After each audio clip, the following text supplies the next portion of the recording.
और अभी आपको बताएं कि लिया की तहसील चौबारा के रेगजारों में 10वीं थल जीप रैली थल मेले ने जंगल में मंगल कर दिया। जीप रैली और मेले के इंतजाम मुकम्मल कर लिए गए हैं। इस वक्त वहाँ पर कैसे इंतजाम हैं बता रहे हैं खिजर बलोच।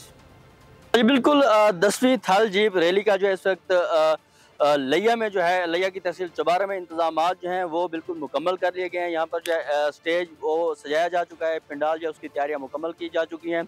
मैं यहाँ आपको बताता चलूँ कि लिया की तहसील चौबारे का जो रेगज़ार हैं यहाँ पर एक शानदार मेले का इनेकाद किया गया है। यहाँ पर जो है 100 से ज़ायद जो है रेसर मर्द व ख़वातीन वो थल जीप रैली में हिस्सा लेंगे।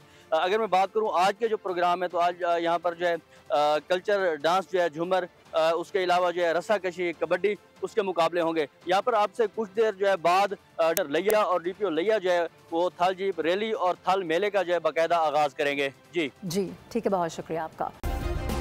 सब्सक्राइब करें और बेल दबाएं ताकि कोई खबर रह न जाए।